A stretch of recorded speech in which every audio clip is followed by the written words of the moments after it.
Salud en el Hogar. Todo lo que necesitas saber para cuidar de ti y tu familia.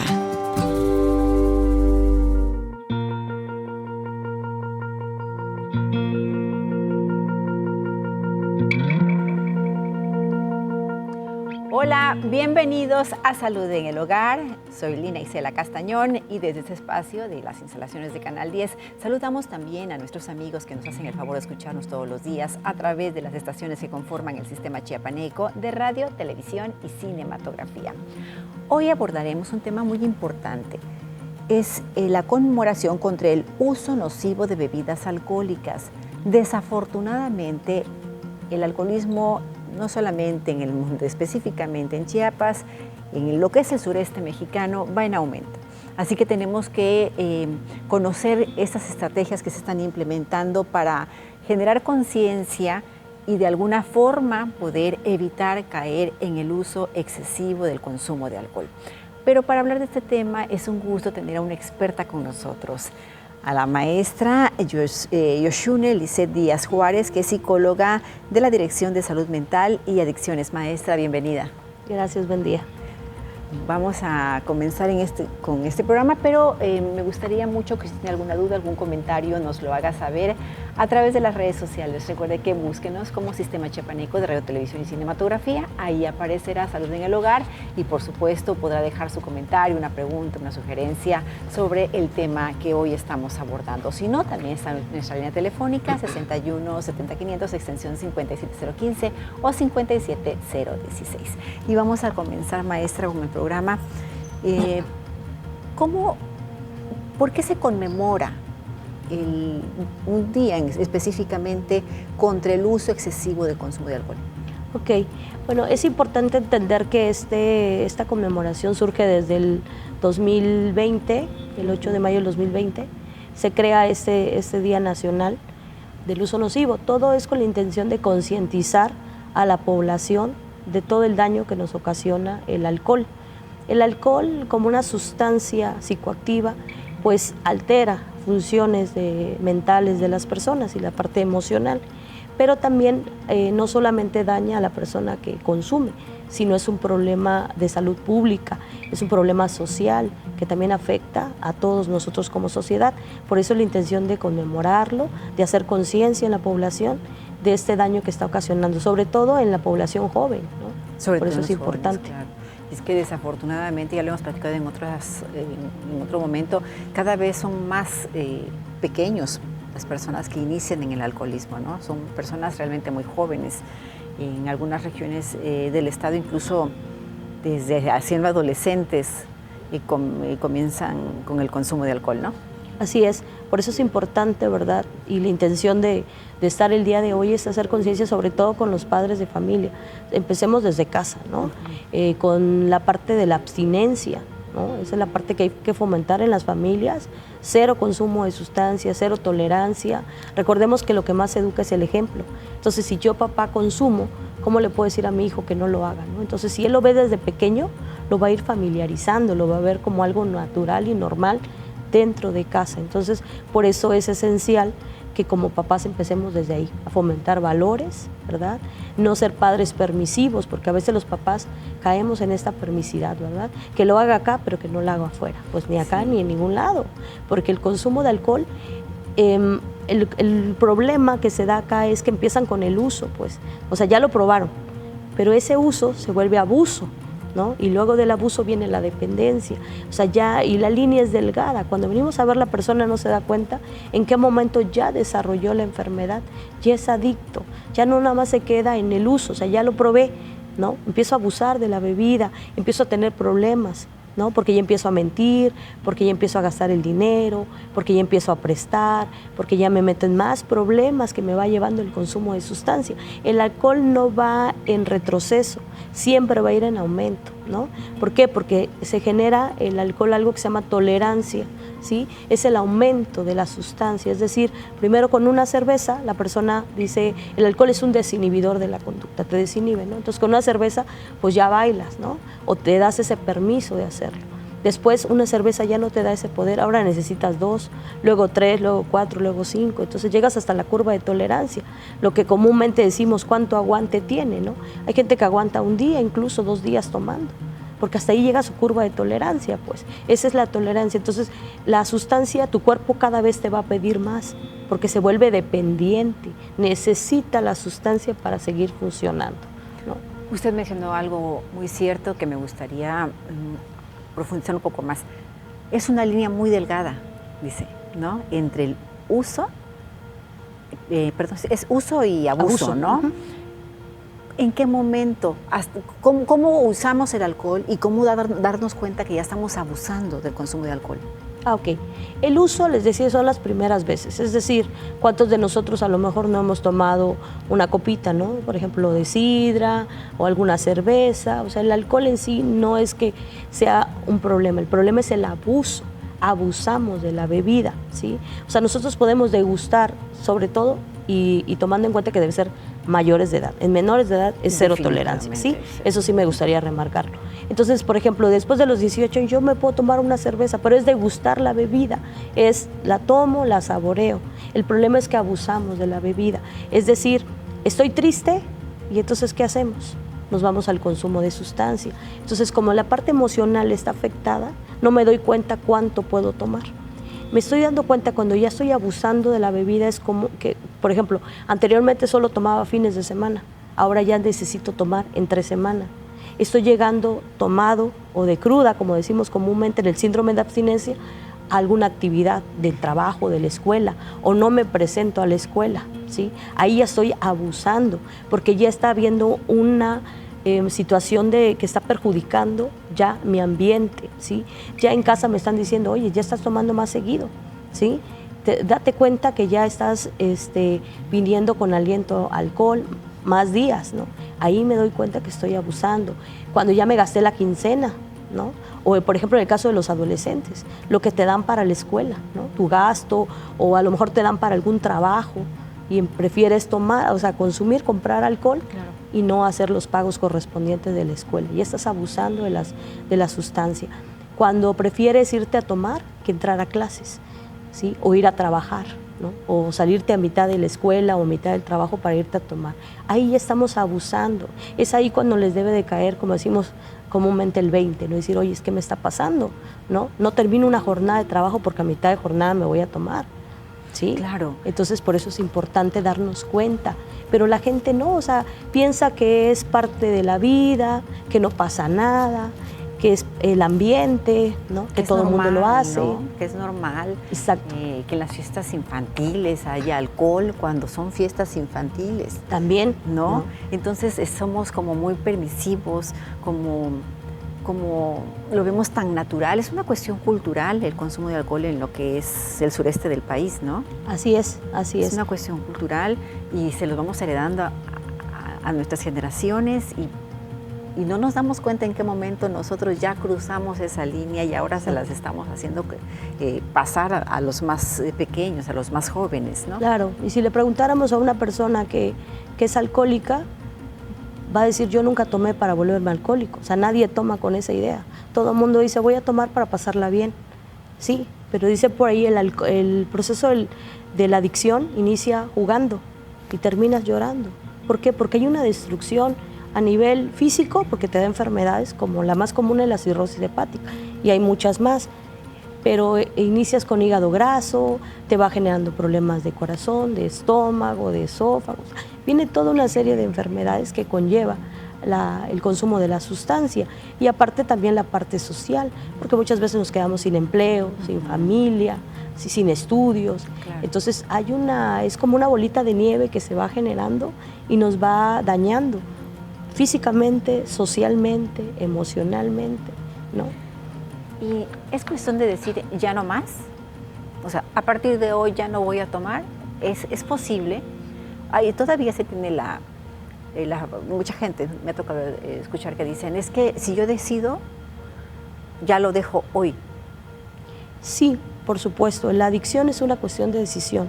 Así como un día decidiste entrarle, tú también puedes decidir hasta aquí nada más. Pero no es tan sencillo. Ajá. ¿Por qué razón? porque hay que primero desintoxicar nuestro cerebro, ¿sí? O sea, el cerebro está acostumbrado a esa sustancia, ¿sí? Nuestro cerebro genera sustancias que nos hacen sentir bien, son los neurotransmisores. Entonces estos neurotransmisores me hacen sentir bien. Por ejemplo, comer un chocolate. Si yo le preguntara a usted, por ejemplo, ¿qué disfruta o qué le gusta? A lo mejor usted me diga, pues la risa de mis hijos, eso me hace feliz. A lo mejor escuchar las olas del mar. Bueno, eso que me hace sentir bien es nuestro cerebro, nuestro cuerpo generando estas sustancias, estos neurotransmisores. Entonces, cuando nosotros metemos sustancia como alcohol, ¿sí? El cerebro deja de funcionar, deja de generar de manera natural esos neurotransmisores, porque está recibiendo la dicha, la felicidad de esa falsa dicha de fuera, porque el alcohol nos da una falsa dicha. Un estimulante. Exacto. ¿No? Entonces, para eso se tiene que esperar, para que el cerebro vuelva a generar de manera natural esta sustancia. Por eso una persona adicta luego ya, antes lo que le producía placer, ya no. Estar con la familia, le da lo mismo si es de día, si es de noche, ¿no? Entonces, por eso es importante, ¿verdad? Primero desintoxicar nuestro cerebro, y se hace a través de la abstinencia, y bueno, después la parte emocional, ha sido dañado, ¿no? Cómo se siente, la culpa. Eso, la culpa. Entonces, hay muchas situaciones emocionales. Sí lo puede hacer, por supuesto, pero es un proceso. Y muchas veces ahí viene la desesperación. La gente piensa que ya mañana va a sentirse bien, ¿no? Eso es un proceso. Primero desintoxicamos cerebro, luego vamos a ver la parte emocional, el resentimiento, la culpa, todo lo que generó este consumo de sustancia, ¿no? Los daños que hizo. Daños, sí, los daños. Es como lo decimos, vamos a hacer el recuento de todo el daño que nos hizo el alcohol, físicamente, porque alguna secuela dejó, pero también emocionalmente y a nivel social, ¿no? ¿Qué pasó con mi familia? A lo mejor yo ya no me hablo con mi familia, a lo mejor ya me peleé con mis amistades, o sea, ¿qué daño hice? A lo mejor ya mi carro lo acabé en un choque, o a lo mejor ya tuve problemas, ya no tiene placas mi carro. Legales. Problemas legales, o sea, ¿qué daños ha tenido? Ahí es donde viene el recuento de todos los daños que ha ocasionado esta sustancia, ¿no?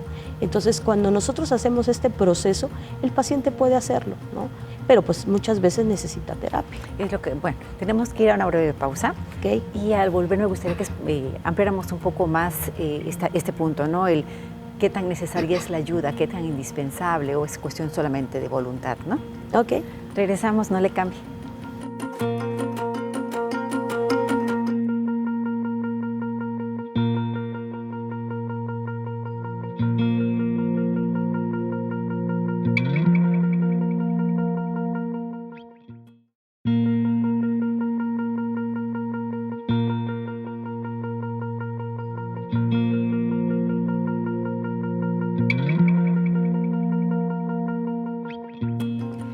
Gracias por continuar con nosotros en Salud en el Hogar. Estamos hablando sobre la conmemoración contra el uso nocivo de bebidas alcohólicas. Y de verdad que es un gusto tener nuevamente en el estudio a la maestra Yoshune Lisset Díaz Juárez, que es psicóloga de la Dirección de Salud Mental y Adicciones. De verdad que un gusto y qué grato es platicar con usted.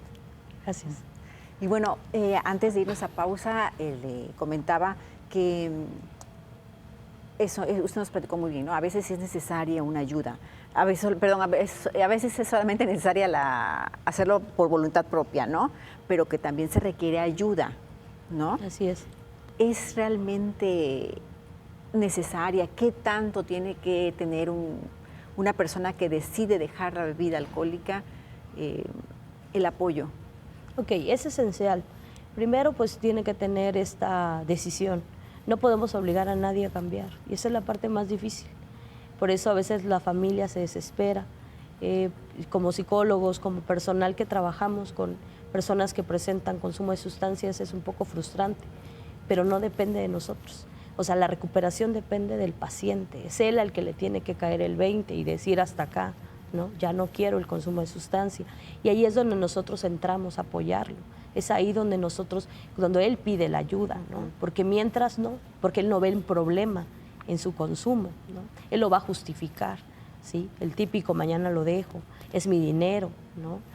No pasa nada, vengo, me duermo, ¿no? sigo funcionando, exacto, es una exageración de mi familia, no se da cuenta. Entonces el primer paso es esto, el reconocimiento, el reconocer, tengo un problema con mi manera de beber, ¿sí?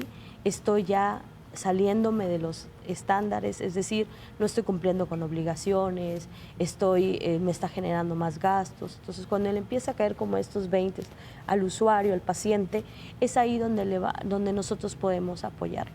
La persona necesita la ayuda. ¿Por qué va a necesitar la ayuda? Porque hay un recuento de todo el daño que hizo, lo que les decía hace ratito, ¿no? Entonces, muchas veces ya hay una cuestión física, enfermedades que quedan, ¿no? Que tiene que verse. Él tiene que acudir a una revisión médica para ver cómo está. Necesita trabajar temas importantes como es el perdón, porque seguramente ha hecho daño. No con la intención, pero sin embargo, a consecuencia del alcohol, lo ha hecho. Entonces necesita trabajar esta parte. Primero, perdonarse a sí mismo por el daño que sin querer él se ha lastimado. A veces la gente dice es que nadie me quiere, no. Aquí lo principal es quererse primero uno mismo. Él tiene que reconstruir su autoestima, porque en el momento que yo me quiero, pues voy a querer lo mejor para mí. Entonces voy a buscar la ayuda porque me quiero. Mucha gente dice, voy a cambiar por mi familia. No, aquí el cambio tiene que ser personal. O sea, voy a cambiar porque yo me quiero, porque yo quiero estar bien. Y entonces para eso vamos a terapia y vamos a ir trabajando todas estas situaciones emocionales que ha vivido, ¿no? Por ejemplo, la tristeza, a lo mejor no sabe qué hacer con su tristeza y cada vez que está triste, anestesia a través del consumo de sustancia. Aquí a los pacientes les tiene que caer, nuevamente refiero, ¿no? Comúnmente decimos el 20. Él tiene que entender qué emoción lo está llevando al consumo de sustancia. Puede ser la alegría, la tristeza, el enojo, y entonces a partir de ahí saber qué hacer. ¿Qué hago cuando estoy triste? ¿Sí? Busco otras alternativas, hago una llamada, salgo a pasear, busco otra cosa que hacer, porque ya me di cuenta que si me pongo triste, me voy al consumo, ¿no? Si estoy enojada, ya me di cuenta que enojada me voy a consumir. Entonces, ¿qué tengo que hacer? Buscar alternativas de solución cuando llegue esa emoción, porque la emoción siempre va a estar ahí, pero el paciente tiene que entender que hay otras alternativas y que anestesiar esa emoción no le ha funcionado.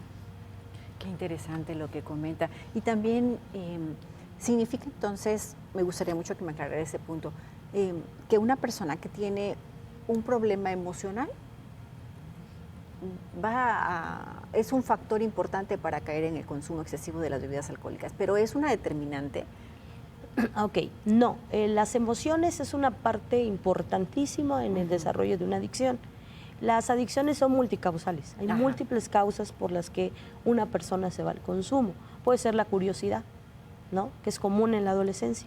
Entonces, ¿qué se siente? Quiero saber qué se siente tomar, ¿no? ¿Qué sabor tiene la cerveza? Entonces, la curiosidad nos hace ir hacia el consumo y decir, bueno, nada más va a ser una, ¿no?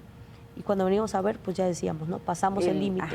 Puede ser el ejemplo, o sea, papá, mamá, que en casa ya bebidas alcohólicas. Entonces lo vemos como algo tan común que pues tendemos a seguir el ejemplo. Otra pues tiene que ver la parte de la herencia también, ¿no? La parte genética, si hay antecedentes, pues hay una posibilidad de que yo desarrolle también, no es determinante. Hay factores que son de riesgo que hacen que un adolescente o una persona se vaya al consumo, una baja autoestima, ¿no? O sea, no me quiero, ¿sí? No tener un proyecto de vida también te hace vulnerable. O sea, quien tiene sueños, lucha por sus sueños. Sí, claro, ¿no? Exactamente. Pero cuando una persona vive al día, pues le da lo mismo, se amanece, se anochece. Por eso es importante en los adolescentes fomentar que tengan un proyecto de vida, un sueño. ¿Qué sueñan ser, no? Entonces también ese es otro factor de riesgo cuando no hay un proyecto de vida.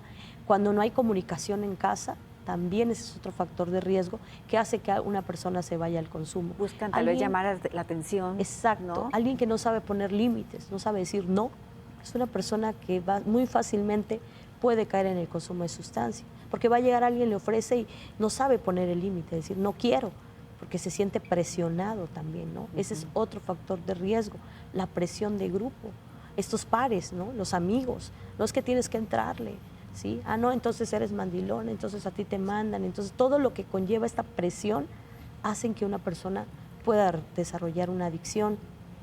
También otro factor de riesgo es la falta de oportunidades a veces en los adolescentes. O sea, ¿qué hace el adolescente por las tardes? Si no tiene alternativas de deporte, por ejemplo, si no hemos fomentado en casa eso, que vaya a natación o que vaya a lo mejor al básquetbol, a correr, al ciclismo, o sea, inyectarle a él esas ganas de tener algún deporte que haga que mantenga su mente ocupada, ¿no? Entonces también eso es importante. Y sí, efectivamente la parte emocional de la que ya hablábamos, ¿no? Claro. No saber qué hacer con la tristeza, con el enojo, con la alegría, también eso es otro factor que hace que una persona se pueda ir. Por eso la importancia de conmemorar este día, porque hay que hacer conciencia que cualquiera de nosotros, aún teniendo doctorado, especialidad, ser una persona que ha estudiado, podemos desarrollar una adicción en cualquier momento. Y esto es para hombres y mujeres, así, para adolescentes, para personas mayores, no hay como ciertos parámetros, ¿no? Es mi riesgo de vida, puede ser en cualquier momento de la vida, ¿no? Sí. Hay más probabilidades entre más temprana la edad. Sin embargo, cualquier momento. ¿Por qué? Porque los seres humanos constantemente estamos viviendo cambios, ¿no? Por ejemplo, lo que pasamos con la pandemia, la soledad, la muerte de personas, esos son factores que pudieron hacer que desarrolle en las personas la adicción, porque queremos olvidar el dolor. La adicción, el consumo de sustancia tiene que ver con eso.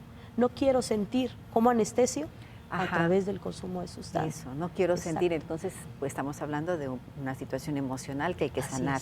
Así es. Y todos los demás riesgos pues también dependen mucho, los demás riesgos dependen mucho quizá de la integración de la familia, ¿no? Exacto. Porque si si procuramos a nuestra familia, pues vamos a fomentar el deporte en nuestros jóvenes, nosotros mismos, vamos a tener una buena autoestima, entonces es como ir sacando todos los factores que pueden llevar a una persona al alcoholismo, ¿no? Claro. Si tenemos una familia integrada, si trabajamos en nosotros, no hay familias perfectas, pero si podemos trabajar entre nosotros, si nos sentimos apoyados, si sabemos manejar los momentos de soledad, es más difícil que una adicción llegue a nuestra vida, creo yo. Claro, claro, por eso les decía que hay factores de riesgo, pero también hay factores de protección. La familia puede ser también un factor de protección. Si hay una buena comunicación, si hacemos parte a nuestros hijos de la familia, porque muchas veces sí estamos con él, pero no platicamos, no le preguntamos cómo le ha ido, o sea, no tenemos una buena comunicación entre la familia, ese es un factor de riesgo. Pero si al contrario hay una buena relación, si se hablan de estos temas con los hijos, si no somos padres permisivos, al contrario, ponemos reglas, ponemos normas bien claras, pues ese es un factor de protección, ¿no? La escuela es un factor de protección también, ¿no? El deporte es un factor de protección, o sea, hay factores que también nos van a proteger, ¿sí? Para no desarrollar una adicción, pero esos son lo importantes, ¿no? A ver, este es el caso de los más jóvenes y de los adultos. Ok, también es importante, ¿verdad? Por ejemplo, adquirir hábitos como la lectura, buscar actividades que nos gusten, ir al cine, o sea, también tenemos espacios, ¿no? Ir a tomar un café, una lectura de algún libro, poder platicar con un amigo, poder hacer actividades, a lo mejor aprendes a tocar guitarra, o sea, es buscar actividades, porque mientras tengamos la mente ocupada, la mente va a estar generando otras cosas, pero cuando la mente no está ocupada, entonces empieza a generar esta angustia, ¿qué hago? No quiero estar solo, entonces anestesiamos, volvemos al punto, ¿no? Sí. Anestesio, esa soledad, esa tristeza con el consumo de sustancia. Pues qué interesante, y bueno, lo que se busca al conmemorar un día es precisamente generar todo este tipo de temas para que estemos informados y sepamos que está de nuestro lado, de nosotros depende evitar el uso, el consumo del alcohol, ¿no? Así es, por eso estamos celebrando, ¿verdad? Conmemorando. ¿Cuántos años llevan conmemorando? Se hizo desde el 8 de mayo del 2008, ya lleva algunos años, es que se ha venido conmemorando. ¿Y este año qué lema es? Ahorita este año vamos a trabajar lo que es más salud mental en comunidades, menos abuso de alcohol, ¿verdad? Este año queremos que las comunidades, ¿verdad?, tengan más salud mental, es decir, que tengan otras alternativas, que vean que hay otras cosas, como ya dijimos, deporte, lectura, proyectos de vida, ¿no? Fomentar en los adolescentes todo eso para que haya más salud mental y haya menos uso nocivo de alcohol. Nos tenemos que ir, desafortunadamente el tiempo se va volando cuando tenemos el gusto de tenerla aquí con nosotros, pero una última recomendación. Bueno, lo más importante que me gustaría hacer mención el día de hoy con quienes nos están escuchando es de que la prevención empieza desde casa, que no olvidemos esa parte, ¿no? Que trabajemos mucho los valores en casa, la comunicación, el amor, el respeto, la tolerancia, ¿no? Y bueno, que también desde casa iniciemos este trabajo del ejemplo, que es lo más importante para nuestros hijos, ¿no? Ser el ejemplo de otros. Pues muchísimas gracias de verdad por haber estado con nosotros, a la maestra Yoshuna Lisset Díaz Juárez, psicóloga de la Dirección de Salud Mental y Adicciones. Gracias también a mi compañero productor y realizador de este espacio, mi compañero José Luis del Río, y a usted por el favor de su atención. Soy Lina Isela Castañón. Hasta la próxima.